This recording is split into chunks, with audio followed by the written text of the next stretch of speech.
So a couple months ago, I purchased this truck off of Facebook Marketplace for $2,800. The guy basically said that the motor was junk, the timing was off, it sounded terrible when it was running. Given the fact that I do have a spare Duramax engine at the shop, I thought it was only in my best interest to go ahead and buy this thing. And not only that, I'm gonna go ahead and fix the rust, restore it, clean up the frame, stuff like that. The last video that I posted on this truck, I noticed that the cross members were complete junk, there was holes in them. So in today's video, I'm gonna go ahead and fix that, but more importantly, I'm gonna go ahead and pull the cab. We're gonna go ahead and pull the timing cover and see if the truck actually skipped timing, because if it didn't, we might actually be in the clear and it could just be something very simple that I need to fix. Can you imagine the success story if this truck actually didn't jump timing? Now obviously if this Duramax engine did skip timing, then the push rods were gonna be bent. More than likely the shear pin broke off on the shaft, and that's probably why it did that, but there's only one way to find out. Now before we get started, I am running a lift pump giveaway. If you have a Duramax, Powerstroke, or Cummins, you have an opportunity to win a brand new AirDog lift pump of your choice.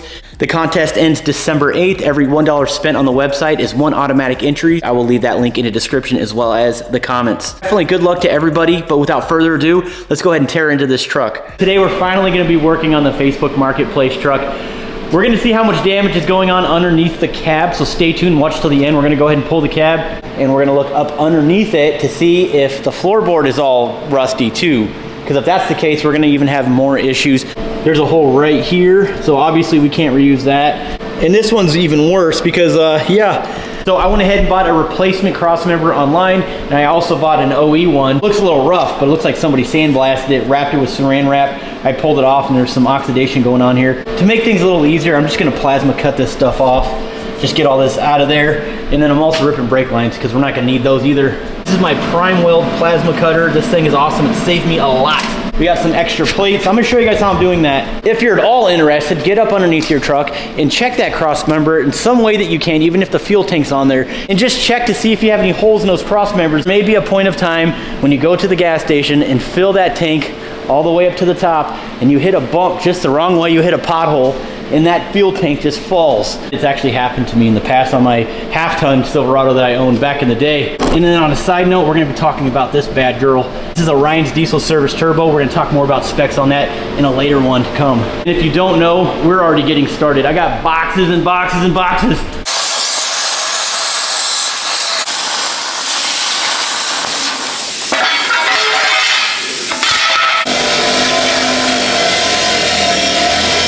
I want to clear all this surface rust out of here and then just paint it, treat it, that way this does not come back. One of the absolute things that I love about this channel is I like to buy the crappiest trucks that you guys can possibly find that should belong in a junkyard, and I try to restore them from the ground up and make them look nice. We got to bring these things back from the grave.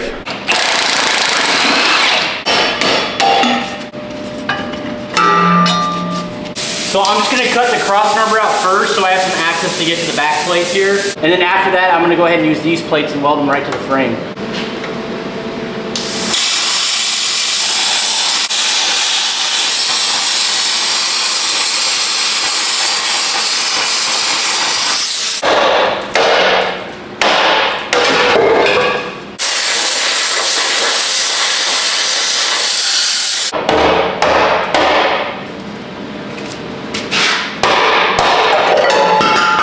So I went ahead and just cut around it and cut a hole here. Looks ugly, it's a plasma cutter. I'm not perfect, but I will be smoothing all that out. Of course, I gotta grind everything around it so we can get a good contact once I actually weld the tube on there. Man, oh man, I'll tell you what, that worked out so nice. So much easier than using an angle grinder. So I'm gonna go ahead and do this side, and then after that, we're gonna go ahead and start fitting this right here. But let me show you guys what I was talking about. That is the extent of the damage. I mean, that just folds right in. There's like nothing to it. Obviously it needs to be replaced. There's the new part. I'm excited. Let's go ahead and get this on there.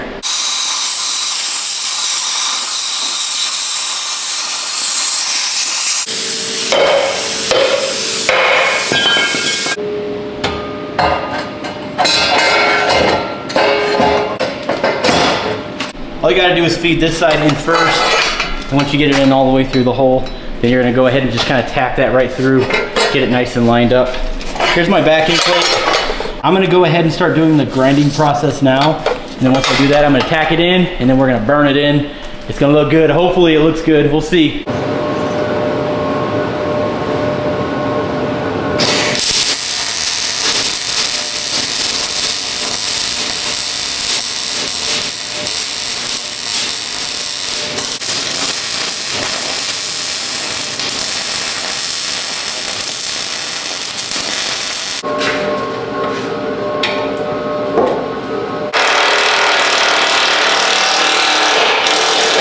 So I am completely done with the cross members, man. I am so pumped. The cross member closest to the cab was actually pretty simple because it's just basically bolted in. Like I said, I was able to burn it in. I just went ahead and painted it over really quick. Welded around all the brackets. But overall, we're pretty much done with the restore process on the rear of this vehicle. So I spent about 2 hours just disconnecting everything from the cab. We're gonna go ahead and pull it right now. And then after that, I'm probably gonna go ahead and just pull the front timing cover and see if it actually jumped timing. If it's still good, I'm gonna go ahead and pull the push rods too. But if it's still good, man, I might as well just keep the engine. I mean, for all you know, I bought the truck and it was just like a field temperature sensor and the engine was running rough.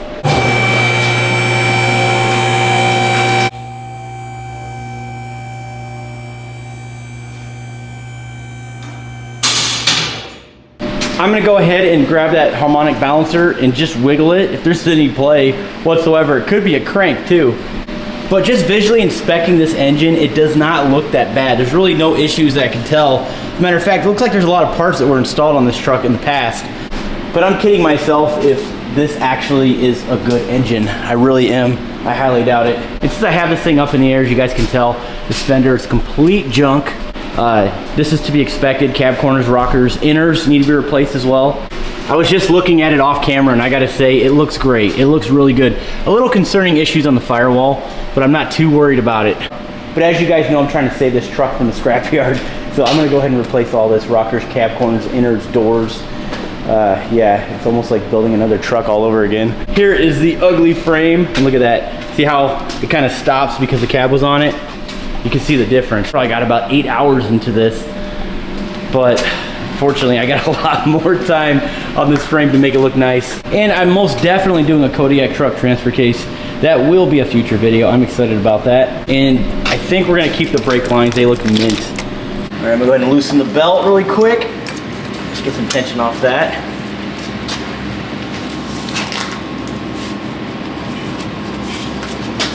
Oh, I feel no play in the balancer at all, which is the crank basically. We're good. And I guess while I'm here, let's go ahead and see if we can spin the engine. I've never tried to start this thing.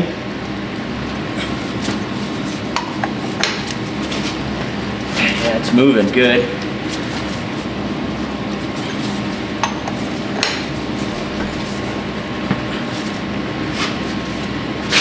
All right, we're good there. Well, I guess enough with that. Let's go ahead and just tear into it.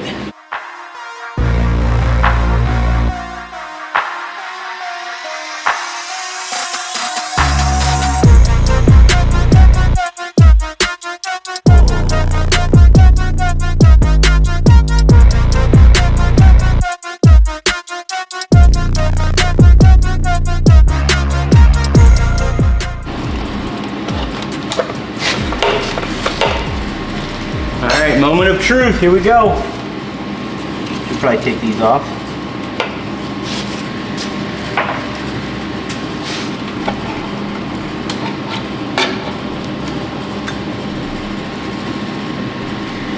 From what I can tell as of now, the shear pin that's on the crank is good. It did not shear off. Let's keep moving. But basically what I'm gonna do is I'm gonna go ahead and spin the engine to get to the timing marks. And if they don't line up, then the engine jump timing.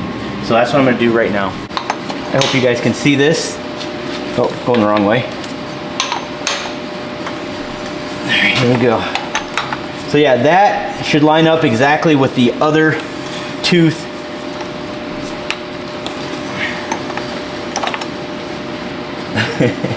I think it's gonna line up. We'll see, hang on. I'm already seeing it down there. So I just switched over to my cell phone so you guys can see this. But she's timed perfectly. That's exactly where it should be.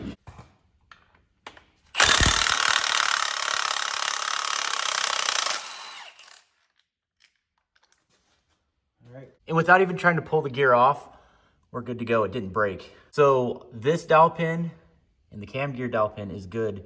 We don't have to worry about it. It did not break off. And the truck is timed correctly. So let me get this straight. So I bought this truck assuming that it jumped timing, assuming that the engine was junk, which it still could be. I'm not too sure. But just visually inspecting it, there's no play in the crank. The truck is exactly where it needs to be on the timing marks. I still need to pull the valve covers. It may be something different. I don't know. I mean, could it be a piston? Could it be a cracked piston? I mean, that's very possible. Could it just be a rocker arm assembly? Could it have just broken inside of the valve covers? But as of right now, I think we're still good. After pulling the cab, cross member repair, turn this engine down to where we're at now. I'm actually a little beat and it's getting late and I gotta get this video posted for you guys. So I guess what I should do is just put everything back together and fire it up and see what happens. But I really should have attempted to start the truck and diag it, hook up the scan tool and see what's going on. He was saying don't start it. Oh my goodness, I might be in the money here. I might be good. I'm not gonna celebrate too soon, but again, I'm gonna be tearing the rest of this engine down in a later video. I have no clue what's going on underneath those valve covers. Not only that, I'm gonna be pulling the heads, might as well, and just check everything else out, but huge win, huge win. But yeah, I'm gonna go ahead and close this video out. I will see you guys on the next video. Thank you so much for watching. Definitely get entered in to win that lift pump giveaway. I'm gonna be closing up this contest pretty soon, so get something on the website, get entered in, but hit the notification bell, don't miss an episode, subscribe. We'll see you on the next one. Stay tuned. All right, y'all, we are here, and here is the pile. This is Jake's truck. The pile with potential. How many years have you owned this truck? I've had this truck about 3 years. Okay. Yep. It's been a good truck to you? It's been a good truck until the timing issues. Yeah, it's ran flawlessly, always shift flawlessly, and it's a pain to watch it sit out here, but I'm glad to get rid of it to somebody that's gonna get it back on the road. This truck has 260K. If you could tell me really quick, Jake, what's going on with this thing? Why are you getting rid of it? What actually happened here? So one day I was driving this and kind of felt like maybe the rear end was going out, but turned out that it was falling out of timing. The dowel pin on the front of the camshaft had spun, and ever since then it's just kind of been sitting here waiting for somebody to give it some love. It's almost like, should I fix it or should I just throw another motor in it? That's kind of like, because you said you tore it all the way down already once. Yeah, it's been torn down to the camshaft, or the front cover, basically. Yeah, the front cover's hasn't been taken off, but it's been torn down to that. Mm-hmm. All the radiators and intercoolers have been taken off, but I didn't find what I was looking for. I was very close, needed to take off the front cover, and I would have been there, but I decided to throw it back together with buying a new truck and whatnot. I just didn't have the time to mess with it.